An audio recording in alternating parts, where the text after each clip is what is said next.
यानंतर मी बाळासाहेब आळसकर साहेबांना विनंती करते की त्यांनी आपलं मनोगत व्यक्त करावं। माझ्याकडची तुम्हाला 10 पानं मी दाखवतोय, घाबरून जाऊ नका। कारण का मी शिरीष देशपांडेंच्या सूचना तंतोतंत पाळायचं ठरवलेलं आहे। त्यामुळे सर्वप्रथम आदरणीय व्यासपीठ, मी काय बोलू आणि किती बोलू या 2 वाक्यातच खरं माझं भलं मोठं सगळं मनोगत आहे। 2 वाक्यातच आहे। मी माझ्या अभिप्रायामध्ये नमूद केल्यानुसार या पुस्तकाच्या शीर्षकानुसार ही गोष्ट जरी एका बँकेची असली तरी ती वास्तवात ती एका जिद्दी, कर्तव्यदक्ष, लढवय्या, हुशार, प्रामाणिक अशा सहकार विभागातील अधिकाऱ्याची संकल्पपूर्ती आहे असं म्हटलं तर वावगं होणार नाही। कारण का या विषयावर अनेक वेळेला कोथमिरे साहेब बोललेले आहेत, भाषण केलेलं आहे। आमच्या नागरी सहकारी बँकांच्या अडचणींच्या वेळी आम्ही त्यांना बोलवलं होतं की तुम्ही सोलापूर जिल्हा बँक कशी वर आणली हे आमच्या लोकांना तुम्ही एकदा सांगा। त्यावेळी साहेब ज्यावेळी बोलत होते, आत्ता पण ज्यावेळी त्यांनी भाषण केलं त्यावेळी त्यांच्या अंगात एक वीरश्री संचारल्यासारखं वाटत होतं। जसं एखादा लढवय्या लढाई करण्यापूर्वी त्याच्या अंगामध्ये वीरश्री फंचरली पाहिजे, किंवा एखादा मल्ल कुस्तीला उतरताना त्याच्या अंगावर ते माती टाकतो आणि शड्डू ठोकून तो उतरतो, तसं कुठल्याही प्रशासकाने एखाद्या अडचणीतल्या बँकेवर नेमणूक केल्यानंतर अंगावर माती टाकून शड्डू ठोकूनच उतरलं पाहिजे। आणि हा तुमच्या अंगात संचारलेला सहकार आम्ही बघितलेला आहे। आणि त्यामुळे ज्या अधिकाऱ्याच्या किंवा ज्या कोणाच्याही आपण इथं सहकारातील सर्व लोक ज्यांच्या अंगात असा सहकार संचारत नाही त्यांनी सहकारात काम करू नये असं धाडसी विधान मी करू इच्छितो। आज असं संचारलं पाहिजे, कारण का प्रशासकाला जे घडावेसे वाटते ते घडवण्यासाठी विशिष्ट मानसिकता अस्तित्वात यावी लागते, मगच हाती घेतले ते तडीच जाते आणि ते असध्य ते साध्य होते, कारण ती मानसिकता आपली आहे।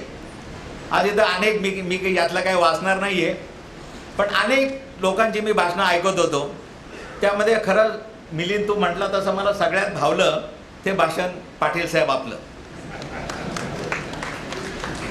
कारण का पाटील साहेबांनी जाता आता माझाही उल्लेख केला त्यात,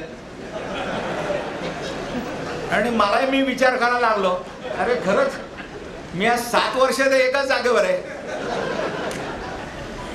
पण हे करत असताना एक माझ्या मनात अशी एक भावना आली की जी मी आपल्या संपूर्ण सहकार क्षेत्रातल्या लोकांसमोर मांडू इच्छितो की लोकशाही हा सहकाराचा पाया आहे। आपण नेहमीच म्हणतो की डेमोक्रेटिक कंट्रोल हा लोकशाहीचा आपल्या सहकाराचा पाया आहे। असं असताना ज्यावेळी एखादा प्रशासक उत्तम काम करतो, किंवा ज्यावेळी एखाद्या किंवा सरकारला किंवा त्या संस्थेच्या सभासदांना असं का वाटावं की हा प्रशासक जाऊच नये, प्रशासकाची कारकीर्द अशीच पुढे राहावी, लोकनियुक्त संचालक मंडळ येऊच नये असं वाटण्या इतपत परिस्थिती निर्माण व्हावी याचा विचार अंतर्मुख होऊन संपूर्ण सहकार क्षेत्रांनी केला पाहिजे। जर इलेक्शन असलेलं इलेक्शनचं बोर्ड जर चांगलं काम करायला लागलं तर प्रत्येक सभासदाला असं वाटलं पाहिजे की प्रशासनाचं काम फक्त 2-3-6 महिन्यापुरतं नवीन इलेक्शन घेऊन नवीन बोर्डाच्या हातामध्ये आपल्याला कारभार दिला पाहिजे। पण आज बऱ्याच वेळेला अशी परिस्थिती उद्भवते की अनेक लोकांना असं वाटायला की शैलेश कोथमिरे साहेब इथं जाऊच नाही, असं का वाटावं याचा विचार या सहकार क्षेत्रातल्या लोकांनी केला पाहिजे असं मला वाटतं। अनेक वेळेला शैलेश कोथमिरेंबद्दल बोललं गेलं, खूप छान बोललं गेलं।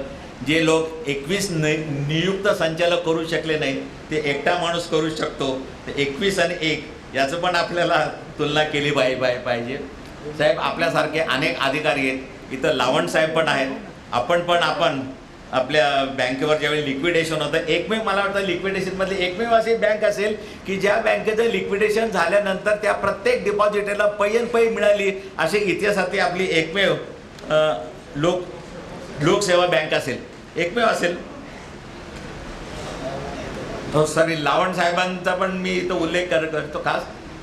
पण असे अनेक अधिकारी सहकार विभागात आहेत, त्यामुळे आज खरं बघायला गेलं तर आज बँकिंगचा अनुभव व अभ्यास वृत्ती एकत्र आल्यानं श्री शैलेश कोथमिरे यांनी प्रशासक म्हणून कार्यभार स्वीकारल्यानंतर परिस्थितीचा सखोल अभ्यास करून पुढील कामाचे केलेले नियोजन आणि 12-12 तास त्यांनी स्वतः जे काम केलं त्या कार्यरत राहून त्यांनी निराश झालेल्या कर्मचाऱ्यांमध्ये चैतन्य आणलं आणि सर्वात महत्त्वाचे म्हणजे अशा यशाचा त्यांना असलेला दुर्दम्य आत्मविश्वास, हा त्यांना यश मला मिळणार हा त्यांच्याकडे दुर्दम्य आत्मविश्वास होता आणि हा या पुस्तकामध्ये ठाई जाणवतो.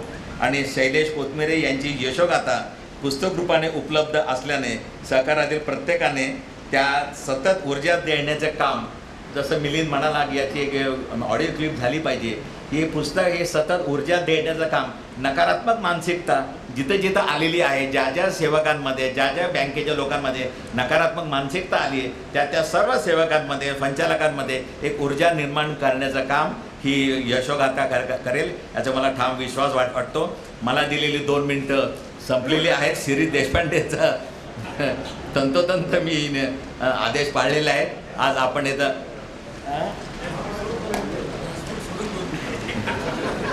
नाही व्यासपीठ सोडून 2 मिनटं हे मी ऐकलं नाही आणि मला वाटतं हे आपण म्हटलेलं नाही आहे. त्यामुळं आणि आज सगळ्यात महत्त्वाचं म्हणजे शैलेश कोथमिरे साहेबांचं आपण खूप कौतुक केलं, पण पत्नी नावाचं पद, साहेब तुम्हाला एक वेळ कधीतरी सुट्टी असेल हो, पण या पत्नी नावाच्या पदाला एक दिवसही कधी सुट्टी नाही. हे पद ज्यांनी हे केलं समर्थपणे पेललं त्यांचंही आपल्याला जोरदार टाळ्याच्या गजरात एकदा आभार मानूया. आणि या कार्यक्रमात तुम्ही एक बघितलं असेल की नियोजन संयोजन इतकं उत्कृष्ट आहे. तुम्ही ज्या पद्धतीनं एक तुम्ही सत्कार केले, ज्या पद्धतीनं ते एक वाटप करताय त्या संयोजन आयोजनाबद्दल पण देशपांडे साहेब आणि आमचे निमकर साहेब यांचा पण आपण एक जोरदार टाळ्यांच्या गजरात आभार मानूया. जाता आता मनाला एक गोष्ट भावली आणि मी सिमिलॅरिटी शोधत होतो, ते प्रशासक मी प्रशासक एक सिमिलॅरिटी शोधत होतो, ते माझे मित्र, आमच्या दोघांचा आजबे हा एक कॉमन मित्र आम्ही शोधत होतो. त्यात मला अजून एक सापडलं की त्यांचा जन्म आणि माझा जन्म एकाच गोकुळाष्टमीला आहे. त्याबद्दल आज इथं या अत्यंत चांगल्या कार्यक्रमात आम्हाला निमंत्रित केलं आणि त्याबद्दल मी संयोजकांचे मनपूर्वक आभार मानतो आणि थांबतो. जय हिंद जय महाराष्ट्र. तर मी अनिलजी कवडे साहेबांना विनंती करते की त्यांनी आपलं मनोगत व्यक्त करावं. असाध्य ते साध्य करिता सायास या पुस्तकाच्या निमित्ताने आज आपण सर्वजण जमलेलो आहोत. या निमित्ताने ज्यांचा आपण सत्कार केला, जे लेखक आहेत ते आमचे सहकारी शैलेश, त्याचप्रमाणे काळेसाहेब, अनासकर साहेब, सुखदेवे साहेब, वाडेकर, त्याचप्रमाणे कोथमिरे कुटुंबीय, आपण सर्व सहकार क्षेत्रावर आस्था, निष्ठा, प्रेम असलेले सर्व सहकारी बंधू आणि भगिनी. खरं तर खूप महत्त्वाचा हा उपक्रम आणि त्याचं आज प्रकाशन होतं याचा विशेष आनंद आहे. त्यामुळं या असाध्य ते साध्य करिता सायास या पुस्तकाचे विधिवत प्रकाशन झालं असे मी या ठिकाणी सर्वप्रथम जाहीर करतो. खरं तर शैलेशचा आणि माझा परिचय आणि इतिहास मी सगळा सांगणार नाही, परंतु काही गोष्टी मला या निमित्ताने आठवतात त्या मला सांगणं खूप आवश्यक वाटतं.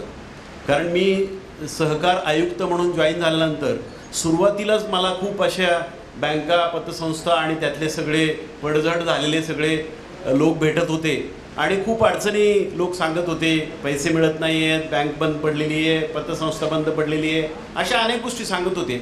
आणि त्या सर्व पार्श्वभूमीवर शैलेशने मला कॉल केला आणि सांगितलं की त्यांच्याकडं मोबाईल व्हॅनचं सोलापूर जिल्हा मध्यवर्ती सहकारी बँकेमध्ये उद्घाटन आहे आणि तुम्ही त्या ठिकाणी या. मी विचार केला एक बँक आपण अभ्यासासाठी म्हणून जाऊ आणि आम्ही गेलो. आणि मग आमचं कोविडच्या काळातच, नेमका कोविड त्यावेळेला सुरू झाला होता आणि त्याच दिवशी आमचं हे उद्घाटन झालं. त्यानंतर मग आम्ही छोटी बैठक घ्यायचं ठरवलं. जे आता तुम्ही सगळ्या प्रतिक्रिया सोलापूर जिल्हा मध्यवर्ती बँकेच्या अधिकाऱ्याच्या ऐकल्या.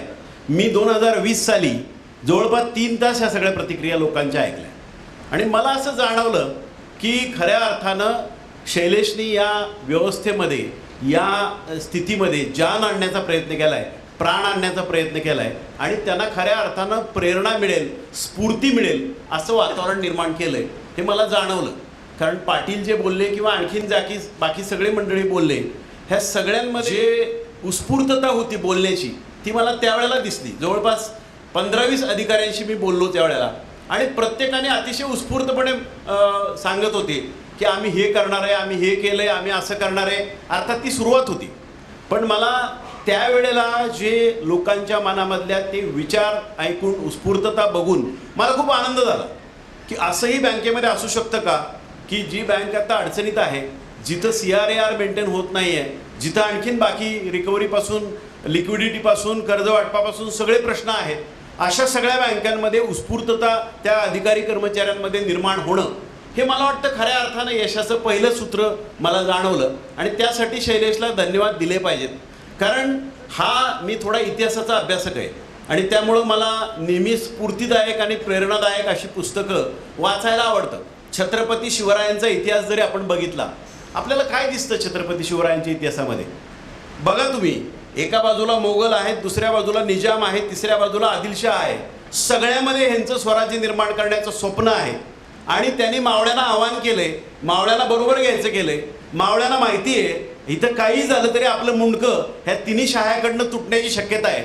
असं असताना सुद्धा स्वतःहून प्राणार्पण करण्यासाठी, स्वतःहून कष्ट करण्यासाठी, स्वतःहून कुठलीही आशा अपेक्षा न ठेवता स्वराज्यासाठी ही भावना त्यांनी निर्माण या मावळ्यांच्यामध्ये केली आणि ही मावळे खऱ्या अर्थानं प्रेरित झाले आणि आपण त्या पुढचा सगळा इतिहास आणि स्वराज्य निर्मिती वगैरे सगळं बघतो.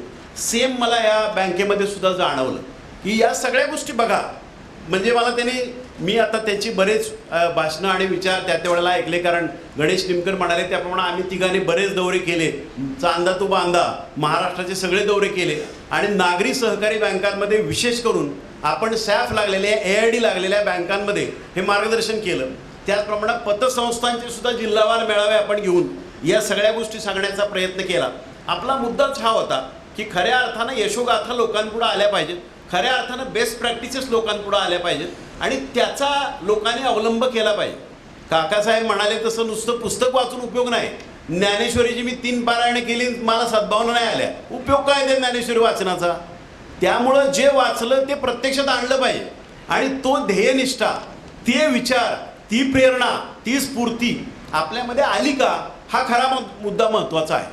आणि ती आपल्याला आपल्या संपूर्ण व्यवस्थेमध्ये विचार करताना खरा सगळ्यात चॅलेंजिंग मुद्दा हाच आहे असं मला नेहमी वाटतं की माणसं प्रेरित झाली पाहिजेत, माणसं सद्भावनेने प्रेरित झाली पाहिजेत, माणसं कष्टाला तयार झाली पाहिजेत. मग खऱ्या अर्थानं ती व्यवस्था खऱ्या अर्थानं बलवान होऊ शकते, सुस्थितीत येऊ शकते आणि त्यांच्यामार्फत जे देणं आहे ते दिलं जाऊ शकतं.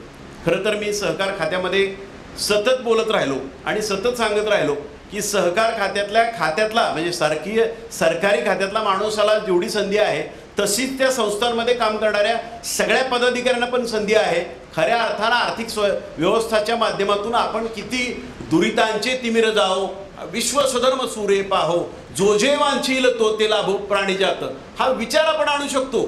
त्या माणसाने सांगितलं मगाशी 150 लिटरपासून 1,500 लिटरपर्यंत गेलं, 1.5 कोटीवरनं 5 कोटीवर व्यवसाय गेला. ही किती माणसं उभी केली? या माध्यमातून खऱ्या अर्थानं इतकी माणसं आपण उभी करू शकतो, इतक्या माणसांना आपण, इतक्या कुटुंबांना आपण न्याय देऊ शकतो, इतक्या कुटुंबांच्या आयुष्यामध्ये आपण संपन्नता, सुख आणि समाधान आणू शकतो. किती मोठी बाब आहे. अशी संधी मला वाटतं कुठंच नाही आहे. मी तर अनेकदा सांगतो, अनेक सरकारी खात्यामध्ये काम केल्यावर सुद्धा मला जाणवलं एवढी लोकाभिमुखता आणि एवढं लोकांचं कल्याण करण्याचं व्यासपीठ दुसऱ्या कुठल्याही खात्यामध्ये नाही आहे.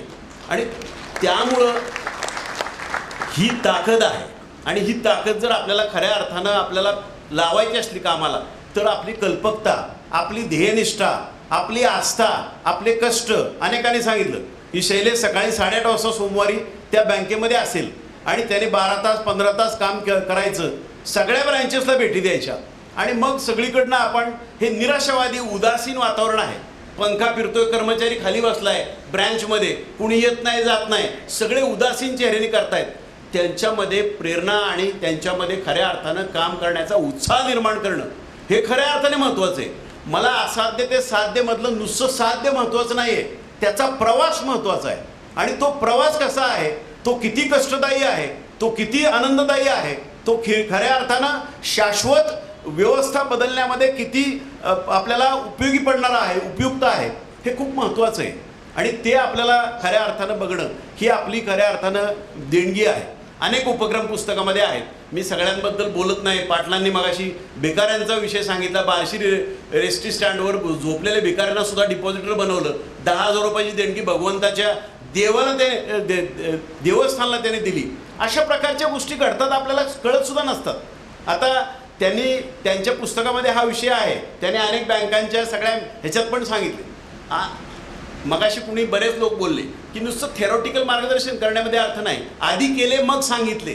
या न्यायाने केल्यामुळं त्याला एक वजन प्राप्त झालं.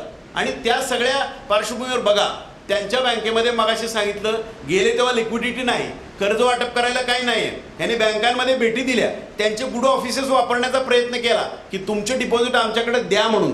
त्यांनी त्या जिल्हा उपनिबंधक म्हणून काम केलेलं असल्यामुळं लोकांना त्यांच्याबद्दल माहिती होती, विश्वास होता आणि म्हणून काही लोकांनी खऱ्या अर्थानं त्याला प्रतिसाद दिलाही. पण त्याच्या पुढच्या कल्पकता फार महत्त्वाच्या आहेत. बघा, छोटी गोष्ट आहे पण फार मोठी परिणाम करणारी आहे. त्या बँकांकडे असलेल्या छोट्या नोटा, फाटक्या नोटा, नाणी आणि ती त्यांच्याकडं आज ते त्यांच्यासाठी ते समस्या बनलेली आहे, कुठं ठेवायचं. यांच्या चेस्टमध्ये हे सगळं घेण्याचा उपक्रम यांनी पहिला हातामध्ये घेतला. त्यामुळं सगळ्या बँका जोडल्या गेल्या, सगळ्या पतसंस्था जोडल्या गेल्या. त्यांच्यामध्ये हे एक आपुलकीचं आणि उत्साहाचं नातं निर्माण झालं आणि त्या माध्यमातून हे त्यांनी केलं. त्याच्या पुढची संकल्पना खूप छान राबवली की कर्मचाऱ्यांना पगार असा पोस्टात आणि काय ते बँकेत जमा न करता त्यांनी पिशव्यातनं पगार केला. नाणी त्यांना पिशव्यातनं पगार म्हणून दिली. अशा अनेक संकल्पना आहेत. या मगाशी प्रियदर्शनी बँकेचं 62% शैलेशने उदाहरण दिलं. त्यांचा कासा एवढा आहे. अनेक खऱ्या गोष्टी आहेत. या पुस्तकातल्या ज्या प्रॅक्टिसेस आहेत त्या तर तुम्ही विचार केलाच पाहिजे, अंमलात आणल्याच पाहिजे. पण जे जगात आपल्या त्या व्यवस्थेमध्ये चांगलं घडतं त्याचा अभ्यास करणं, त्याचं संशोधन करणं, त्या सगळ्या गोष्टी अंमलात आणण्याची एक प्रणाली ठरवणं, तो सगळ्यांनी उपक्रम हातामध्ये घेणं हे आमच्यासाठी खूप आवश्यक आहे. आणि हे सांगण्यासाठी आपण राज्यभर फिरत होतो की तुम्ही या ठिकाणी या सगळ्या गोष्टी बघा. माझी फेडरेशनकडनं, असोसिएशनकडनं सुद्धा सतत हीच अपेक्षा राहायची. तुम्ही संकलन करा बेस्ट प्रॅक्टिसेसचं, त्याचं सादरीकरण करा, त्यातल्या चांगल्या गोष्टीत कोणत्या निवडा, त्या सगळ्या अंमलात आणण्याचा प्रयत्न करा. ही व्यवस्था बळकट करण्यामध्ये तुमचं काहीतरी खारीचा वाटा, तुमचं एक वेगळं योगदान अपेक्षित आहे. या सगळ्या पार्श्वभूमीवर आपण काम करत असताना आपण ज्या व्यवस्थेमध्ये काम करतो त्या व्यवस्थेच्या माध्यमातून हा विषय गेला पाहिजे. मी खेड्यात राहिलेला माणूस आहे. आमच्याकडं गावामध्ये लहानपणी आमच्या गावात लाईटच नव्हती. त्यामुळं करमणुकीची TV बाकी काय साधनं नव्हती. आमच्याकडं कीर्तनं, प्रवचनं यांचंच फार जे काय चालायची तेच फक्त ऐकायला मिळायचं. त्यातलं एक वाक्य माझ्या नेहमी लक्षात राहायचं, अवघाचे संसार सुखाचा करीनं, आनंदे बरीनं तिन्ही लोक. हा खऱ्या अर्थानं विचार हा जिल्हा मध्यवर्ती बँकेच्या माध्यमातून शैलेशनी पुढे नेण्याचा प्रयत्न केला. सद्गुरू जंगली महाराज बँकेचा इतिहास सुद्धा त्यांनी मला अनेकदा ऐकवला. सांगली जिल्हा मध्यवर्ती बँकेचा इतिहास ऐकवला. कशा पद्धतीने डिपॉझिट्समध्ये आपण त्या ठिकाणी सुधारणा केल्या, कशा प्रकारे CRAR सुधारले, बँकेचे पॅरामीटर सुधारले, रिझर्व्ह बँकेचा दंड झालेला असताना सुद्धा कशा पद्धतीने पुढे गेलो. ह्या सगळ्या गोष्टी खूप प्रेरणादायी आणि स्फूर्तीदायक आहेत. अशा अनेक गोष्टी आपण अनेकमध्ये करतो. बऱ्याच लोकांनी सांगितलं की बुडालेल्या बँकेसाठी फक्त हे आहे. मी म्हणतो बुडाले किंवा बुडणाऱ्या बँकेसाठी नाही, सगळ्याच बँकांसाठी हा विचार करणं आवश्यक असतं की आपण छोट्या गोष्टीमध्ये काय चांगलं शोधू शकतो. मला 4थीला असताना एक धडा होता. त्याचं धड्याचं नाव होतं चांगले तेवढे घ्यावे पण ती मेणबत्ती. अशा दिव्यांचा संवाद होता. तुम्ही दुसऱ्याचे दुर्गुण बघू नका, सद्गुण बघा आणि चांगल्या उपक्रमाची आपण अंमलबजावणी करण्याचा दृढ संकल्प करा. प्रत्येक जनरल बॉडी मीटिंग जी काय होते आपल्या संस्थेची, त्यामध्ये अशा उपक्रमांचं सादरीकरण होणं, अशा उपक्रमांची माहिती देणं आणि त्या पद्धतीने आपण आपल्या व्यवस्थेमध्ये आणखीन बळकटी आणण्याचा प्रयत्न करणं हा विचार करायला पाहिजे. आजकाल आमच्या सोशल मीडिया वगैरे याच्यामध्ये सुद्धा मी बघतो अनेक विचित्र गोष्टींच्या, वाईट गोष्टींची फार चर्चा होत असते आणि आपण टीका करण्यामध्ये, दुसऱ्याचे दोष काढण्यामध्ये धन्यता मानण्याचा प्रयत्न करतो. मला हे फार वाईट वाटतं. अरे चांगल्या गोष्टी समाजामध्ये जे घडतात ना त्याला प्रोत्साहन देणं, त्याच्या पाठीवर थाप टाकणं हे महत्त्वाचं असतं. शैलेशने हा जो प्रयत्न केला की त्या ठिकाणी त्यांच्या अधिकारी कर्मचाऱ्यांना, अगदी मगाशी शिपायाचं सुद्धा उदाहरण दिलं कुणीतरी, करमाळ्याच्या ब्रँचमधला जाणारा शिपाई पुण्याला जाणार आहे, त्याला सुद्धा न्यायचं आहे बरोबर. ह्या मानवता आहे, हा सद्भावना आहे, हे सद्विचार आहेत आणि या संपूर्ण व्यवस्थेमध्ये शिस्त आणि अनुपालन याचबरोबर आलं पाहिजे असाही विचार या माध्यमातून करण्याचा त्यांनी जो प्रयत्न केला त्याचंही यश आहे. आणि मला नेहमी असं वाटतं की आपण सगळ्यांनीच अशा गोष्टींचा अवलंब या व्यवस्थेमध्ये करायला पाहिजे. मग तो सहकार खात्यातला अधिकारी कर्मचारी असो, नाहीतर सहकारी व्यवस्थेमध्ये काम करणारे सगळे पदाधिकारी असो, या सगळ्यांनी किंवा मॅनेजरियल व्यवस्थेमधली मंडळी असो, या सगळ्यांनीच विचार केला पाहिजे की आपल्या व्यवस्थेमध्ये आपण चांगलं काय काय आणू शकतो, चांगलं काय काय करू शकतो. या सहकाराच्या मगाशी काळेसाहेब म्हणले 125 वर्षाच्या इतिहासामध्ये मी माझं योगदान आणखीन मजबूत करण्यासाठी काय करू शकतो याचा विचार केला पाहिजे. सॅफ लागलेल्या किंवा AID लागलेल्या बँकांना आम्ही हेच सांगायचो, अरे तुझा 25 वर्षाचा इतिहास आहे, तुझ्या 50 वर्षाचा इतिहास आहे, 75 वर्षाचा दैदिप्यमान इतिहास आहे, याच्यामध्ये तू कशाचा भागीदार बनणार आहेस, त्याच्या पतनाचा का उत्कर्षाचा, तू विचार याचा केला पाहिजे. तू जर विचार नाही केला की याचं उत्कर्ष मला करायचं आहे तर तू उत्कर्ष नाही करू शकणार. आणि त्यासाठी तुला ध्यास लागला पाहिजे, त्यासाठी तुला मनातून यायला पाहिजे, कष्टाची जाणीव आम्ही करून दिली पाहिजे. आज या व्यवस्थेमध्ये आपण बघत असताना मला मनुष्यबळ यासाठी महत्त्वाचं वाटतं. स्वामी विवेकानंद ज्या काळामध्ये भारत भ्रमण करत होते त्यावेळेला आपल्या युवकांना ते सांगायचे, अरे बाबा तुम्ही सगळ्यांनी लक्षात ठेवा, चीनमध्ये जपानमध्ये तरुण किती काम करतात, किती तास काम करतात. आम्ही जर कंपॅरिझन अशा माणसांची केली जे आपल्यापेक्षा जास्त काम करणार आहेत तर खऱ्या अर्थानं त्याचा आपल्याला उपयोग होतो. आपण आपल्यापेक्षा कमी काम करणाऱ्या माणसाबरोबर कंपॅरिझन करत जर गेलो तर याचा उपयोग होणार नाही. या सोलापूर जिल्हा मध्यवर्ती बँकेच्या माध्यमातून कर्मचारी जे प्रेरित झाले ते सुट्टीच्या दिवशी सुद्धा मायक्रो ATM घेऊन फिरत होते, सुट्टीच्या दिवशी सुद्धा कासा डिपॉझिट गोळा करण्यासाठी प्रयत्न करत होते. हे आपल्यासाठी फार प्रेरणादायी आहे. माणसं बदलली, माणसं म्हणजे संपत्ती आहे आणि त्या संपत्तीचे दृष्टिकोन बदलले आणि त्यातून जर आपल्या शाश्वत व्यवस्था निर्माण झाल्या तर सहकाराचा इतिहास, सहकाराची पुढची वाटचाल सुद्धा खूप दैदिप्यमान असणार आहे. आणि याच्यासाठी आपण सतत प्रयत्न केला पाहिजे की आपल्याला आपल्या कामाबद्दल सतत अभिमान वाटला पाहिजे, गर्व नको पण अभिमान वाटला पाहिजे, आनंद वाटला पाहिजे, याचा विचार आपण करत गेलो पाहिजे. कुठल्याही ब्रँचमध्ये काम करणाऱ्या कुठल्याही माणसाने मी आल्यापासून काय केलं, माझ्या 2 वर्षात 3 वर्षात 4 वर्षात पाठीमागं बघताना मला आनंदच वाटला पाहिजे असा विचार आपण केला पाहिजे. आणि अनेक गोष्ट लोक करू शकतात. हा आता मी एक अनुभव मला लक्षात आला, तो मी मुद्दाम सांगतो, परंतु इथं जसाच तसा लागू नाही, पण काही गोष्टी आपण बघितल्या पाहिजेत. मी जिल्हा परिषदेला CO होतो त्या काळामध्ये आमच्याकडं जसं आता आपण या सॅफ आणि AID लागलेल्या बँकांसाठी रिझर्व्ह बँकेमध्ये कंपॅरेटिव्ह पिक्चर बघितलं आम्ही इतर स्टेटचं, तेव्हा जाणवलं की 49% आपलं प्रमाण हे फार मोठं आहे. म्हणून आपण त्या विचारातून सर्व राज्यभर दौरे केले. तसाच विचार आम्हाला जिल्हा परिषदेमध्ये आरोग्य विभागात काम करत असताना आढावा घेताना मला जाणवला की आमच्या बालमृत्यूचं प्रमाण, आमचं माता मृत्यूचं प्रमाण, आमच्या इन्स्टिट्यूशनल डिलिव्हरीज याच्यामध्ये खूप प्रॉब्लेम आहेत. आणि म्हणून मी ठरवलं की आपण आता तालुक्यावर दौरे करूया. आणि आम्ही दौरे करायला सुरू केल्यानंतर मला एका सासवडमध्ये गेल्यानंतर एका परिचारिकेने एक पुस्तक दिलं. त्या पुस्तकाचं नाव होतं चांदणे शिंपितचा. या परिचारिकेने जवळपास 30 वर्षे सेवा केलेली होती. जुन्नरसारख्या आदिवासी भागामध्ये सुद्धा सेवा केलेली होती आणि त्याचे सगळे अनुभव मी सासवड ते बारामती ह्या प्रवासामध्ये वाचले. मला खूप आनंद वाटला की असा आनंददायी प्रवास पण असू शकतो का. तुम्हाला काय कितपत माहिती मला माहीत नाही. जुन्नर तालुका हा निम्मा आदिवासी आहे, डोंगराळ आहे आणि निम्मा हा प्लेन आहे. या आदिवासी भागामध्ये 25 वर्षापूर्वी दळणवळणाच्या काही सुविधा नव्हत्या. त्या ठिकाणी जर गरोदर बाईचं बाळंतपण व्हायचं असेल आणि ती जर महिला आडलेली असेल तर तिला सोडवायला जाणं हे फार कठीण काम होतं. अशा काळामध्ये ही महिला त्या ठिकाणी चालत जायची, रात्री जायची. कारण इतिहास त्याच्यामध्ये प्रमाण असं आहे, डिलिव्हरीजमध्ये सुद्धा 70% डिलिव्हरीज रात्री होतात. अशा वेळेला या सगळ्या जंगली श्वापदं आणि असताना जंगलातून जाणं आणि त्या आडलेल्या महिलेची सोडवणूक करणं हे एवढं आव्हानात्मक काम ही महिला करायची. आणि त्याचे इतके चांगले अनुभव मला त्या ठिकाणी मिळायला लागले, मला वाचायला मिळाले. मला असं वाटलं की अरे आपण काहीच नाही आहे, यांचे घेणी किती खडतर प्रवास केला, किती पुढच्या काळामध्ये यांनी कष्ट सोसले. आणि म्हणून हे दिवस आपल्याला दिसतात. प्रत्येकाचा एक वाटा आहे जो महत्त्वाचा आहे. मी जे काम करतोय ते किती मोठं आहे का लहान आहे याच्यापेक्षा मी प्रामाणिकपणे करतो का, मी सचोटीने करतो का, मी आत्मीयतेने करतो का, मी आस्थेने करतो का, ह्याला जास्त महत्त्व आहे. आणि ते आपण देत राहिलं पाहिजे.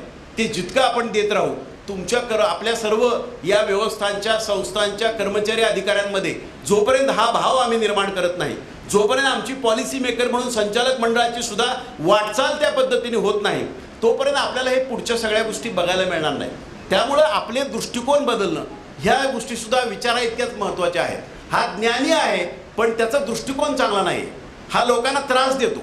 म्हणजे कर्ज मंजुरी असो, आणखीन काय बँकेच्या पतसंस्थांच्या ठेवा असो, सेवा असो, त्यामध्ये जर आम्ही त्रास द्यायला लागलो लोकांना, तर त्या लोकांना आपल्याबद्दल का विश्वासार्हता वाटेल, आपल्याबद्दल आत्मीयता का वाटेल, आपल्याबद्दल आस्था का वाटेल, याचा आपण विचार केला पाहिजे. जर आपण विचारच करत नसू तर माणसाने माणसाशी माणसासम वागणे हे कुठलं आलंय? शेवटी आम्ही भारत माझा देश आहे, सारे भारतीय माझे बांधव आहेत, त्यांच्या सौख्यामध्ये आमचं सौख्य सामावलेलं आहे असं म्हणून जर आपण शेजाऱ्याचा द्वेष करत असू, शेजाऱ्याला त्रास देत असू, माझ्या कस्टमरला त्रास देत असू, माझ्या व्यवस्थेला डॅमेज करत असू, उपद्रव करत असू, तर तुमची संपूर्ण वाटचाल व्यर्थ आहे. व्यवस्थेसाठी तुमची वाटचाल सगळी मानवतेसाठी, राष्ट्रासाठी, सगळ्यांसाठी व्यर्थ आहे. म्हणून माझी सगळ्यांकडनंच अपेक्षा आहे की हे असाध्य ते साध्य करिता सायास, यातला सायास हा विषय आपण लक्षात घेतला पाहिजे. काय सायास केले पाहिजेत, काय प्रयत्न केले पाहिजेत, कसे केले पाहिजेत, त्यासाठी आपण कशा पद्धतीने आपण या पुस्तकातून प्रेरणा घेऊ शकतो याचा विचार आपण केला पाहिजे. उपक्रम तर उत्तम आहेत, उपक्रम जे शक्य असतील, सुखदेव साहेब म्हणाले त्या पद्धतीने जे शक्य असतील तुम्ही त्यातले उपक्रम तुमच्या बँकेला, पतसंस्थेला सुटेबल असतील ते तर कराच. पण आपल्या कल्पनाशक्तीचा, आपल्या कौशल्याचा, बुद्धिमत्तेचा वापर करून आपल्या व्यवस्थेमध्ये आणखीन काही गोष्टी आपल्याला करता येतात का, चांगल्या करता येतात का, त्या सुद्धा बघितल्या पाहिजेत. कारण समाजामध्ये, व्यवस्थेमध्ये, एकूण समाज जीवनामध्ये, देशामध्ये आपला हा आर्थिक संस्थांचा जो वाटा आहे तो सकारात्मक होणं. शेवटी गरिबी निर्मूलन, दारिद्र्य निर्मूलन ह्या ज्या गोष्टी आहेत या GDP पेक्षाही महत्त्वाच्या आहेत, ज्या आपल्याला त्या ठिकाणी खऱ्या अर्थानं या बँकांच्या आणि पतसंस्थांच्या माध्यमातून करता येतात. कारण जो माणूस अडलेला असेल, ज्या वेळेला त्याला आपण मदत करतो त्यावेळेला तो 150 पासून 1,500 पर्यंत जाऊ शकतो. अशा अनेक गोष्टी असतात, अनेक छोट्या गोष्टी त्यांनी मला ऐकवल्या की ज्या मला खूप प्रेरणादायी वाटल्या. ज्या जॉईंट लायबिलिटी ग्रुप तयार करणे, छोटे लोकांचेच ग्रुप तयार करणे, त्या छोट्या लोकांच्या ग्रुपमधूनच त्यांना फायनान्स करणे, ज्यांना कोणी नाकारते, कोणी देत नाही, अशा माणसाला उभं करण्याचा प्रयत्न करणे. ज्याच्याकडे इन्कम टॅक्स स्टेटमेंट नाही, ज्याच्याकडे बॅलन्स शीट नाही आहे, ज्याच्यामध्ये काही दुसरं दाखवायला प्रूफ नाही आहे, अशा माणसांना यांनी जमा केलं, एकत्र आणलं आणि यांचे ग्रुप केल्याबद्दलचं सुद्धा मला खूप त्या सगळ्या अधिकाऱ्यांनी जे भाषणं सुरुवातीला जे मुद्दे सांगितले होते बँकांमध्ये, ते हे सगळे मुद्दे मला त्यांनी सांगितले होते की कशा पद्धतीने आम्ही या जॉईंट लायबिलिटी ग्रुपच्या माध्यमातून खऱ्या अर्थानं लोकांपर्यंत जातोय. आणि मी नेहमी प्रत्येक वेळेला सांगतो, आम्ही मोठे कस्टमर शोधणं आणि मोठं ते खोटं हा बाजूला ठेवून आपण करणं, या सगळ्या गोष्टी आपण विचारात घेतल्या पाहिजेत की छोट्या माणसाला मदत केली तरच तो उभा राहील आणि त्याचं परतफेडीचं प्रमाण सुद्धा 99% पेक्षा जास्त असल्याचं माझ्या लक्षात आलं. म्हणजे आपण अशा माणसाला मदत करावी की ज्याला खऱ्या अर्थानं आपल्याला मदत करणं आवश्यक आहे आणि त्या माध्यमातून आपल्या व्यवस्थेची विश्वासार्हता वाढवली पाहिजे. आपल्या संपूर्ण व्यवस्थेमध्ये सहकाराची अर्थव्यवस्था ही पर्यायी अर्थव्यवस्था म्हणून, लोकांची अर्थव्यवस्था म्हणून, जनतेची अर्थव्यवस्था म्हणून उदयाला यावी, किंबहुना ती पुढं मजबूत व्हावी, उत्कर्ष व्हावा अशी सगळ्यांची अपेक्षा आहे. त्यामुळं आपण सगळ्यांनी हा विचार केला पाहिजे की बेस्ट प्रॅक्टिसेस कशा आणता येतील, बेस्ट प्रॅक्टिसेस बरोबर चांगला दृष्टिकोन कसा आणता येईल आणि आपल्या व्यवस्थेमध्ये काम करणाऱ्या प्रत्येक माणूस हा असेट कसा बनेल, लायबिलिटी कसा बनणार नाही, हे आपल्याला बघणं हे आपल्यासाठी खूप महत्त्वाचं आहे. शिव खेरा नावाचे एक व्याख्याते आहेत, ते नेहमी म्हणतात भारताचं लोकसंख्या ही असेट नुसती असणार नाही, तर तो सदाचारी असेल, सत्कर्म करणारी असेल आणि निष्ठावान, आस्थावान, चांगल्या दृष्टिकोनाची असेल तर ते असेट आहे, अन्यथा ती असेट नाही, ती लायबिलिटी आहे. त्यामुळं आमचं प्रत्येकातून आम्ही आपलं हे ॲसेट्स कसे निर्माण होतील, आमचे चांगली माणसं कशी निर्माण होतील, खऱ्या अर्थानं योगदान देणारी आणि या व्यवस्थेवर खऱ्या अर्थानं काही गोष्टी मजबूत करण्यामध्ये काम करणारी कशी असतील याचाही विचार केला पाहिजे. कारण भारतीय संस्कृतीचा इतिहास खूप जुना आहे आणि आमचा इतिहास आम्हाला सांगतो की तुला मानव जन्म दिलेला आहे, तुला मन, बुद्धी आणि शरीर दिलेलं आहे, ते सत्कार्यासाठी आहे, सत्कर्मासाठी आहे आणि खऱ्या अर्थानं सदाचारासाठी आहे, लोकांचा उत्कर्ष करण्यासाठी आहे. सगळ्या प्राण्यांमध्ये तुला मेंदू दिलाय तो त्यासाठी दिलाय, तुला मन दिलंय ते त्यासाठी दिलंय, या सगळ्याचा विचार करून जर आपण काम केलं तर मला वाटतं खऱ्या अर्थानं ह्या असाध्य ते साध्य करिता सायास हे पुस्तकाचं सगळं यश हे त्यांच्या त्या संपूर्ण सत्कारणी लागण्यामध्ये आहे. त्यामुळे हे सगळे प्रयत्न सत्कार त्यासाठी आपण सर्वांनीच एकत्रित प्रयत्न करावेत. चांगले चांगले उपक्रम सांगण्यात आले, ऑडिओ बुकचा सांगण्यात आला, भाषांतर करण्यास सांगण्यात आला. ह्या सगळ्या उपक्रमांचा सुद्धा आपण निश्चितपणे विचार करणं पुढच्या काळामध्ये सुद्धा आवश्यक आहे. कारण पुढच्या काळात तरुणांचा सहभाग जर आपण अपेक्षित करत असू या सहकार व्यवस्थेमध्ये तर आपल्याला या तरुणांसाठी लागणारा वेग, पारदर्शकता, अचूकता, विश्वासार्हता ह्या सगळ्या गोष्टी आपल्याला त्यामध्ये आणल्या पाहिजेत. आणि त्या जर आणायच्या असतील तर खऱ्या अर्थानं आपण याशा दीपस्तंभांसारख्या पुस्तकांचं वाचन करणं, त्याचा अवलंब करणं आणि त्याची पुनरावृत्ती आपल्या व्यवस्थेमध्ये करून चांगल्या चांगल्या गोष्टी या सहकारी व्यवस्थेमध्ये आणणं हे आपल्यासाठी खूप महत्त्वाचं आहे. ते आपण करत राहिलं पाहिजे. कारण शेवटी आपला मी पुन्हा पुन्हा सांगत असतो की मानव जन्म हा सत्कारणी लागला पाहिजे यासाठी काम कर, अन्यथा त्या मला आता एक उशीर होतो का ह्या लोकांनी हे नको करायला. मला एक गोष्ट आठवली, ती फक्त अचानक आठवली, ती मला सांगा वाटले. इदी अमीन नावाचा एक युगांडा नावाच्या देशाचा प्रशासक होता. तुम्ही कधी नावं ऐकलं का नाही मला माहीत नाही, फार वर्ष जुनी झाली. अतिशय क्रूर कर्मा, म्हणजे आजच्या काळात म्हणजे नेहमी म्हणतो की आजच्या काळात सुद्धा माणसांच्या रूपात देव, दानव आणि मानव आहेत. देव असे आहेत की जे दुसऱ्याला मदत करतात, मानव जे आहे ते स्वतः करतोय, दानव जे आहे ते आपलं तर करतोच पण दुसऱ्याचं पण बरोबरून घेतो. शेवटी कर्माचा सिद्धांत आहे. जे पुस्तक मी अनेकांना लोकांना वाचायला सांगतो नेहमी की तुम्ही वाचा, जशी कर्म तशी फळं, सत्कर्माने सौख्य पाहिजे, दुष्कर्माने दुःख. ही इदी अमीनची जी गोष्ट आहे ही महत्त्वाची, भारतीय संस्कृतीसाठी फार महत्त्वाची आहे. आणि म्हणून मला ती अचानक आठवली. भारतीय संस्कृतीमध्ये खऱ्या अर्थानं आपण सत्कर्म करणं आणि चांगल्या माणसाकडनं दान घेणं, सत्पात्री माणसाने जसं दान द्यायला पाहिजे तसं चांगल्याच माणसांकडनं दान घेणं हे सुद्धा एक विचार आहे. हे इदी अमीन युगांडाचा प्रशासक होता. अतिशय क्रूर कर्मा, म्हणजे माणसांचं मांस सुद्धा खायचा इतका तो वाईट प्रवृत्तीचा माणूस होता. त्यांनी एक दिवस फरमान काढून टाकलं, या युगांडा देशामधून आशियामधल्या सगळ्या लोकांनी त्यांची कमवलेली सगळी संपत्ती इथंच सोडून, देश सोडून निघून जावं. आणि त्याची अंमलबजावणी झाली. एक भारतीय कुटुंब होतं, मुलगा, मुलगी, आई वडील चौघही नेसत्या कपड्याशी ते देश सोडून बाहेर पडले. ते कसे तरी लंडनला पोहोचले. प्रवासामध्ये तो मुलगा वारला त्यांचा, मुलगी मात्र राहिली.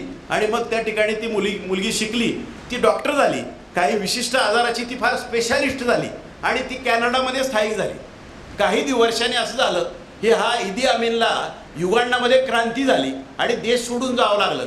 आणि देश सोडून तो पळून लंडनमध्ये किंवा युरोपमध्ये कुठल्या तरी देशात गेला. त्याने आश्रय घेतला, तिथे विमान वगैरे सगळी संपत्ती वगैरे तो घेऊन गेल्यानंतर त्याला आजारी पडला आणि त्याला तोच असाध्य आजार झाला ज्यामध्ये ही मुलगी एक्सपर्ट होती.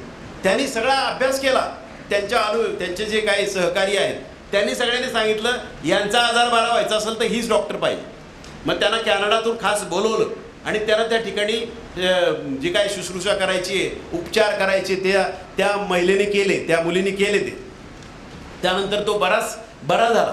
बरा झाल्यानंतर त्याने अशी इच्छा व्यक्त केली इदी अमीनने, माझी जी आता संपत्ती आहे ती मी तुमच्या नावे करण्याचं ठरवतोय. त्या मुलीने सांगितलं तुझी संपत्ती पापाची आहे, लोकांना मारून जमवलेली आहे, ही संपत्ती मला नको. मला डॉक्टर म्हणून माझं कर्तव्य होतं उपचार करणं, रोग्याला बरं करणं, ते मी केलंय. मला तुझी दमडा नको, कारण हा पापाचा पैसा आहे, हा वाईटाचा पैसा आहे. ही भारतीय संस्कृती आहे आणि म्हणून आपण याचा विचार सतत केला पाहिजे. आम्ही नेहमी सांगतो की आमच्या महाराष्ट्रामध्ये जेवढं संत आणि सत्पुरुषांचं साहित्य आहे तेवढं जगात कुठं नसेल. पण हे वाचणं आणि त्याचा अवलंब करणं हे आमच्यासाठी आवश्यक आहे. आमची पिढी आणि आमच्या पुढची पिढी खऱ्या अर्थानं सदाचारी असायला पाहिजे, सद्भावनेची असायला पाहिजे, काम करणारी असायला पाहिजे. असं जर वाटत असेल तर हे शाश्वत विचार आमच्याकडे आले पाहिजेत आणि ते आपण आणले पाहिजेत. ज्ञानेश्वरी हा धर्मग्रंथ आहे असं मी मानतच नाही. हा खरं मानव विकासाचा ग्रंथ आहे. तुम्ही जर त्यामधले प्रत्येक विचार ऐकले, वाचले तर तुमच्या लक्षात येईल. म्हणून ते म्हणतात एकतरी ओवी अनुभवी. यासाठी सांगतात की ह्या सगळ्या गोष्टींना फार महत्त्व आहे. या जीवनामध्ये जीवन जगत असताना माणसांचे दुर्गुण जेखळांची व्यंकटी सांडो, तया सत्कर्मी रती वाढो, भूतान परस्परे पडो मैत्र जीवांचे. हा विचार त्यामध्ये त्यासाठी आहे अरे द्वेष, मत्सर, अहंकार, हेवा हे करत आयुष्य जगलास तर आयुष्यभर अशांत राहशील. पण जर सद्भावना ठेवल्या, सहकार्य ठेवलं आणि खऱ्या अर्थानं तशी वाटचाल करायचं ठरवलं तर तुला काहीच कमी नाही आहे. त्यामुळं आपल्या संपूर्ण व्यवस्थेमध्ये सायासचा विचार करताना या पुस्तकातल्या हा विचार करायला पाहिजे की आमच्या व्यवस्थेमधले मनुष्यबळ खऱ्या अर्थानं सद्भावना आणि सगळ्या सेवार्थी म्हणून कसं काम करेल. कारण आपण पगार तर देणारच आहे, त्या सगळ्या लोकांकडनं सेवा अपेक्षित करणार आहे. या सगळ्या सेवा आणि ह्या सगळ्या गोष्टींचा आपण विचार करताना अनेक गोष्टी मी सांगायचा प्रयत्न करतो. मध्ये अनेक कार्यक्रमात मी माझा एक अनुभव सांगितला होता, तो मी या ठिकाणी जाता जाता शेअर करतो. छोटा अनुभव आहे पण सेवा म्हणून आहे, जो आमच्यासाठी महत्त्वाचा आहे. कारण सेवा कुठल्या प्रकारची आहे याच्यापेक्षा भावना महत्त्वाच्या आहेत, त्याच्या मनातला सद्विचार महत्त्वाचा आहे आणि तो आमच्याकडे आला पाहिजे असं मला मनापासून वाटतं. मी एका प्रशिक्षणासाठी गेलो होतो अमेरिकेमध्ये. तिथल्या पोस्ट ऑफिसमध्ये मी गेलो. मला एक बॅग कुरिअरनी पाठवायची तू दुसऱ्या प्रांतामध्ये. त्यांची फार पोस्टल सर्व्हिस कुरिअरची फार चांगली आहे आणि म्हणून मी त्या ठिकाणी गेलो. मग मी गेल्यानंतर त्यांच्या आपल्या पोस्ट ऑफिसमध्ये त्यांच्यात एक फरक आहे. आपल्या पोस्ट ऑफिसमध्ये नॉर्मली म्हणजे आता मला माहीत नाही इतक्यातलं काही गेलो नाही मी, पण नॉर्मली एक डेस्क असा असतो कर्मचारी खाली असतो. आपल्याला शक्यतो कर्मचाऱ्याचा चेहरा दिसत नाही. त्यांच्याकडे उलटं आहे, कर्मचारी उंचावर बसलेले डेस्क खाली आहे, त्यामुळे आपल्याला कर्मचाऱ्याचा चेहरा दिसतो. हा मला पहिला फरक आपल्या त्यांच्या पोस्ट ऑफिसमध्ये दिसला. तिथे त्यांनी माझी बॅग घेतली. बॅग घेतल्यानंतर त्यांनी वजन केलं. एक माझ्या बाजूला पण एक मॉनिटर होता, त्याच्या बाजूला एक मॉनिटर होता. त्या मॉनिटरमध्ये मला वजन दिसलं आणि किती पैसे होतील ते पण त्या मॉनिटरवर मला त्यांनी सांगितलं, दाखवले. म्हणजे मी म्हणालो येस आय ॲग्री. त्याप्रमाणे त्यांनी माझी बॅग त्या ठिकाणी जिथं पाठवायची ते निश्चित झालं, पावती दिली. जाताना मला त्यांनी एक प्रश्न विचारला, are you happy with my service? माझी सेवा तुम्हाला कशी वाटली? मला धक्काच बसला. आमच्या पोस्ट ऑफिसमध्ये बँकेमध्ये कधी हा प्रश्न कोणी विचारला नाही, आतापर्यंत मला कधी विचारला नाही. पण त्या पोस्ट ऑफिसमध्ये मला हा विचारला का? त्या कर्मचाऱ्याला वाटलं माझा सेवाभाव माझ्या संस्थेशी खऱ्या अर्थानं विश्वासार्हता निर्माण करणार आहे. माझी सेवा चांगली असेल, माझा सेवाभाव लोकांना समोरच्या कस्टमरला दिसत असेल तर मी खऱ्या अर्थानं माझी सेवा योग्य पद्धतीने पार पाडतोय. हा भाव त्या कर्मचाऱ्याच्या मनामध्ये आहे. आम्हाला हाही भाव निर्माण केला पाहिजे. आम्ही सेवा देतोय ना, मग त्रास देऊन सेवा नका करू. मी अनेक आता मी खूप उदाहरणं देऊ इच्छित नाही ज्या मला दिसली. ही मुद्दाम त्रास देण्याची सुद्धा उदाहरणं बघितली. आम्ही आता हे शैलेश आणि गणेश निमकर आमचे प्रशिक्षक होते आमच्या सगळ्या वाटचालीमध्ये. मी त्यांना 100 प्रश्न विचारत राहायचो आणि ते म्हणजे तुमच्याकडं आम्ही साधा मुद्दा सांगतो. आम्ही रिकव्हरीचा आढावा घेतला. रिकव्हरीचा आढावा घेतल्यानंतर आम्ही म्हटलं हायेस्ट कोण आहेत त्यातले, मग ओल्डेस्ट कोण आहेत त्यातले. ओल्डेस्टला धक्का नाही लावायचा, हायेस्टला धक्का नाही लावायचा. पुढच्याचे मात्र 101 घ्यायचे, पुढच्याचे मात्र काम करायचे. अरे हा कुठला प्रकार म्हणलं? भारत माझा देश आणि सारे भारतीय माझे बांधव आहेत. हा कोण पाकिस्तानी आहे का? विचार नाही करत. मला याचा राग आला खूप. हे काय चाललंय म्हणलं, आपण का करतो असं? एखाद्या माणसाला OTS द्यायची, दुसऱ्याला द्यायचीच नाही. अरे हा काय प्रकार आहे? मला काय कळतच नाही. म्हणजे तुमच्या ताब्यामध्ये ही व्यवस्था दिली, तुम्ही खऱ्या अर्थानं सद्भावनेने आणि सदाचाराने ती सांभाळावी अशी जर अपेक्षा असेल तर तुम्ही अन्याय करताना हा विचार तुमच्या मनामध्ये येत नाही का? तुम्हाला असं वाटत नाही का मी चुकीचं वागतो? तुम्हाला स्वतःला प्रश्न नाही पडत का? हा मला प्रश्न पडायचा. मला असं वाटायचं हे काय चाललंय. आणि आम्ही काही पतसंस्थांची सुद्धा 1-2 ठिकाणी केल्यानंतर आढावा घेतल्यानंतर माझ्या लक्षात आलं की एकावर कारवाई करायची, तीच कारवाई दुसऱ्यावर नाही करायची, समान परिस्थितीमध्ये असलेल्या सुद्धा. मग कर्ज प्रकरणामध्ये सुद्धा मुद्दाम दुसऱ्यावर ॲक्शन घेत राहायचं. अरे काय प्रकार आहे हा? आपण असं का करायचं? आमच्या जर व्यवस्था पुढं वृद्धिंगत व्हाव्या वाटत असतील, आमच्या व्यवस्थेमध्ये विश्वासार्हता यावी वाटत असेल तर आमच्यामध्ये अशा जर चुकीच्या प्रॅक्टिस असतील तर ते 100% बंद करणे आमचं काम आहे. म्हणजे व्यवस्थेसाठी किंवा त्या संस्थेसाठी तर आवश्यक आहेच आहे, पण मानवता माणूस म्हणून पण आवश्यक आहे याचाही विचार आम्ही केला पाहिजे ना. सगळ्या व्यवस्थेमध्ये आपण हा विचार जर आपण करत राहिलो तर काही गोष्टींमध्ये खूप माणसं विचार करताना मला कधी कधी प्रश्न पडतो, कुणाची कशी जिरवली, कुणाला कसा संपवला याच्यात अभिमान मानायचा का कुणाला मदत केली याचा अभिमान मानायचा? असा विचार आपण करत राहिलो तर आपली खऱ्या अर्थानं ही जी काय मानवतावादी दृष्टी आहे ती चांगल्या पद्धतीने विकसित होऊ शकते आणि त्यामधून आपण समाजाला, देशाला, राष्ट्राला आणि या संपूर्ण व्यवस्थेला आपला जन्म सार्थकी लागला असं काहीतरी देऊ शकतो. आणि तो आपण देणं ही आमची संस्कृती आहे. भारतीय संस्कृती ही आपले महान मूल्य आणि महान तत्व जी सांगते तीच आपल्या सहकारामध्ये आलेली 7 तत्वांमध्ये पण आहे. सामाजिक दायित्वाचं आपण त्या ठिकाणी उदाहरण मुद्दाम देत राहतो की आम्ही सगळं करत असताना समाजाचा आणि समाजातल्या दायित्वाचा सुद्धा विचार करत राहणं ही आपली खऱ्या अर्थानं संस्कृती आहे. आणि तो विचार जर आपण करत राहिलो तर सहकाराला 125-150 वर्ष इतिहास असलेले पुढचे अनेक शेकडो वर्ष खूप चांगले दिवस राहणार याच्याबद्दल कुणाच्या मनात शंका नाही. त्यामुळे मी पुन्हा सांगेन, आपल्या संपूर्ण व्यवस्थेमध्ये संशोधन आणि विकास या 2 गोष्टी व्हायलाच पाहिजेत. म्हणजे ज्यामध्ये रिसर्च केलं तर आपल्याला आपल्या वाटचालीमध्ये काय तोटे फायदे ते कळतील आणि विकास कसा करायचा ते पण कळू शकेल. RBIच्या एका बैठकीमध्ये तर मी असं सांगितलं होतं की ऑडिट करणं याचा अर्थ फक्त दोष काढणं एवढाच असतो का? त्याच्यामध्ये बेस्ट प्रॅक्टिसेस पण काय असतील ना, त्या का तुम्ही आणत नाही असा मी प्रश्न मुद्दाम विचारला होता. कारण मला असं वाटतं आणि प्रत्येक ठिकाणी हा व्हायला पाहिजे आणि त्याचं सादरीकरण आणि कौतुकाचे तुम्ही तुमच्या मासिक बैठका फेडरेशनच्या असोसिएशनच्या असतील त्यावेळेला म्हणा किंवा त्रैमासिक असतील 6 महिने असतील, 4 लोकांना बोलवा, त्यांनी जर चांगलं काम केलं असेल त्याचं सादरीकरण करायला लावा, त्याला शाल पुष्पगुच्छ काय नारळ एखादं पुस्तक काय द्यायचं तुम्हाला ते द्या आणि चांगल्या गोष्टी करा. तुम्हाला खऱ्या अर्थानं त्याचा विचार होऊ शकेल. पुस्तकाचं तर मी अनेकदा सांगत असतो, मी मुळात खूप मोठा वाचक आहे वगैरे असं नाही, पण मी जे काय वाचतो ते मला सांगायला पण आवडतं. ज्या गोष्टी आपण त्या ठिकाणी वाचल्यात त्या लोकांपर्यंत गेल्या पाहिजेत असा आपला विचार आहे. मगाशी अनेकांनी सांगितलं की आम्ही त्या ठिकाणी आमच्या सगळ्या संस्थांना हे पुस्तक देऊ. अतिशय आनंदाची बाब आहे. देशपांडे साहेब म्हणाले 4,500 प्रती ऑलरेडी गेलेले आहेत आणि 5-6 हजार नाही तर 5-6 आवृत्त्या त्या ठिकाणी आपल्याला काढता येतील अशी स्थिती आहे. त्यामुळे या सगळ्या पार्श्वभूमीवर या पुस्तकाचं वाचन होत असताना त्या त्या ठिकाणी तुम्ही ज्या ज्या ठिकाणी भेट देता तिथं तुम्ही दिलं पाहिजे. मी तर माझी सवय तर अशी आहे, मी कुणाच्या लग्नात मुंजीत कुठल्या कार्यक्रमात जरी गेलो तर मी पुष्पगुच्छ शाल श्रीफळ कुणाला देत नाही आणि मी प्रत्येकाला पुस्तकच देतो. नवरा नवरीच्या चेहऱ्याकडे न बघता मी पुस्तक हातात देऊन माघारी फिरतो. कारण मला असं वाटतं की ज्ञान वाटलं पाहिजे, चांगल्या गोष्टी वाटल्या पाहिजेत, चांगल्या गोष्टी लोकांपर्यंत आल्या पाहिजेत, त्या लोकांनी आत्मसात केल्या पाहिजेत, त्याचा अवलंब त्यांच्या एकूण वाटचालीमध्ये जीवनाच्या केला पाहिजे आणि जीवन आपल्याबरोबरच इतरांचं सुद्धा समृद्ध कसं करता येईल याचा प्रयत्न आपण आयुष्यभर केला पाहिजे असं मला वाटतं. त्यामुळं त्या सगळ्या पार्श्वभूमीवर विचार करताना मध्यंतरी सहकार भारतीने एक 100 लोकांचं सहकारात काम करणाऱ्या 100 लोकांचं एक पुस्तक प्रकाशित केलं. त्या प्रत्येकाचा इतिहास प्रत्येकाचं वाचल्यानंतरच मला वाटलं की हे एक एक इतिहासच आहे, एक एक दीपस्तंभच आहे. एवढी मोठी मोठी माणसं या सहकारामध्ये होऊन गेली, ज्यांनी कामं केली, ध्येयनिष्ठा दाखवली, समर्पण दाखवलं आणि खऱ्या अर्थानं आम्हाला हे दिवस दाखवले.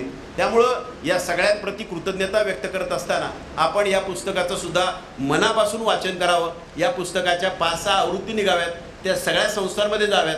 तुम्ही सुद्धा तुमच्या व्यवस्थेमध्ये भेटी देणाऱ्या अधिकाऱ्यांना किंवा कर्मचाऱ्यांना किंवा आणखीन कुणाला VIP हे पुस्तकच भेट द्यावं, जेणेकरून त्या ठिकाणी त्यांना आणखीन चांगल्या पद्धतीचं वाचन केल्याचं समाधान मिळेल आणि त्या पद्धतीने आपली पुढची वाटचाल जाईल असं मला वाटतं. पुन्हा एकदा शैलेशचं अभिनंदन करताना देशपांडे साहेब, गणेश निमकर आणि फडके मॅडम, शैलेशचे सगळे कुटुंबीय, त्यांचे सगळे पुस्तक प्रकाशनाला सहकार्य करणारे सगळेच अधिकारी, कर्मचारी, सगळे घटक या सर्वांचं मी पुन्हा एकदा अभिनंदन करतो, शुभेच्छा देतो आणि ह्या पुस्तकाचा वापर आणि विचार आपला सर्वदूर पसरो आणि त्या माध्यमातून देशसेवा, राष्ट्रसेवा, मानवता सेवा घडो असाही विचार या ठिकाणी व्यक्त करतो आणि आपलं सर्वांचं पुढचं आयुष्य सुखाचं, समाधानाचं जात असताना ते सदाचाराचं, सत्कर्माचं, सद्भावनाचं आणि सहकारातून समृद्धीचं जावं असं पुण्याच्या दगडूशेठ गणपतीच्या चरणी प्रार्थना करतो आणि थांबतो.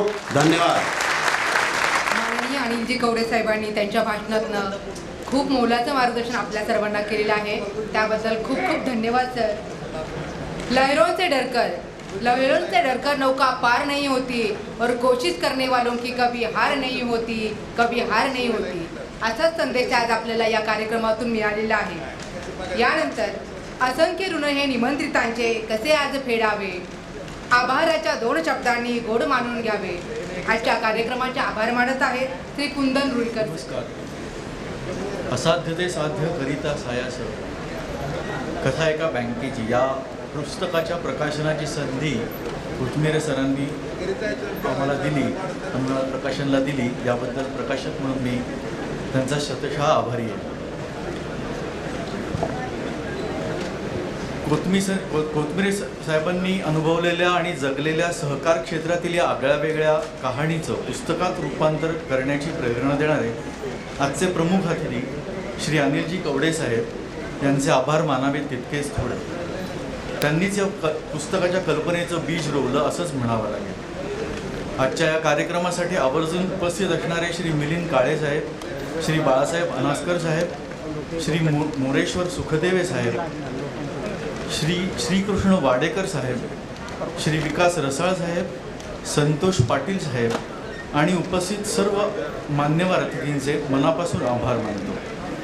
तसेच श्री गणेश निमकर साहेब आणि श्री शिरीष देशपांडे साहेब यांनी हे पुस्तक प्रत्यक्षात यावं या म्हणून ज्या आत्मीयतेने या प्रवासात ते सहभागी झाले त्याबद्दल त्यांचे विशेष आभार मानतो.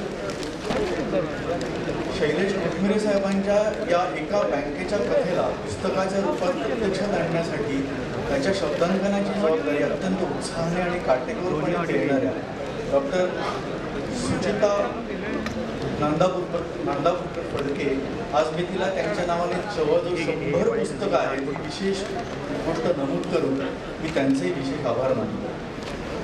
अक्षर जुळणी व संपादन सहाय्यक म्हणून मधुरा गोखले आणि मुद्रित शोधनाची जबाबदारी घेणाऱ्या अनुश्री भागवत यांचेही आभार.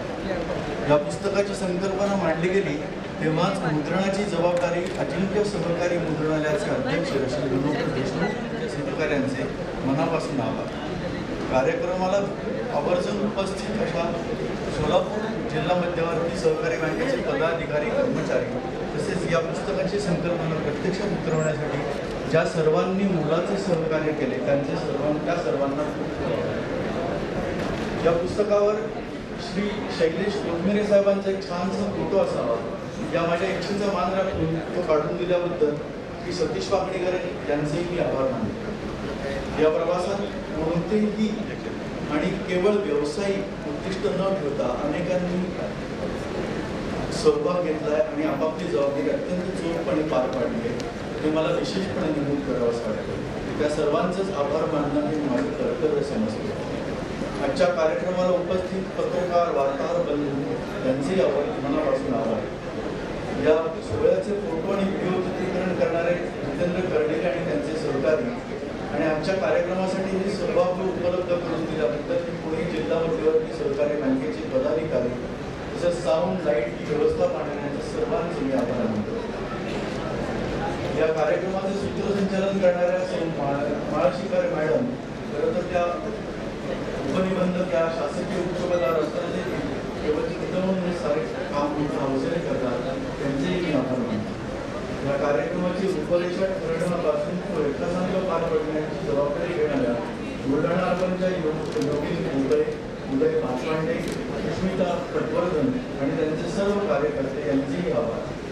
आपण सारेजण या आपल्या वेगळ्या पुस्तकाच्या प्रकाशनासाठी आवर्जून उपस्थित राहिलात आणि या सोहळ्याची खऱ्या अर्थानं शोभा वाढली त्यामुळे आपले निवडून आले.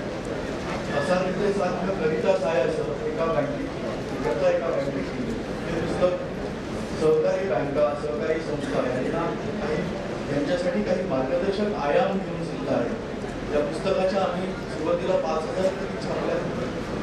या पुस्तकाची घोषणा केली तेव्हा जवळजवळ 2,000 प्रती त्याची आगाऊ नोंदणी झाली होती आणि आज 4,000 प्रती जवळजवळ संपत आल्या. जसं जसं त्याच्याबद्दल लोकांना समजतं तशी लोकांची मागणी वाटते हे सांगताना मला विशेष आनंद होतो. हे पुस्तक केवळ राज्यातीलच नाही तर देशभरातील सहकारी संस्थांसाठी देखील मोलाचं ठरणार आहे असा विश्वास आहे आणि म्हणूनच लवकरच ते हिंदी व इंग्रजीत करण्याचाही मानस आम्ही घेऊन हे संग्रहालय पुस्तक आपल्यासाठी आज उपलब्ध आहे. ही परत आवश्यक खरेदी करावी ही विनंती करून मी आपल्या सर्वांचे आभार मानतो.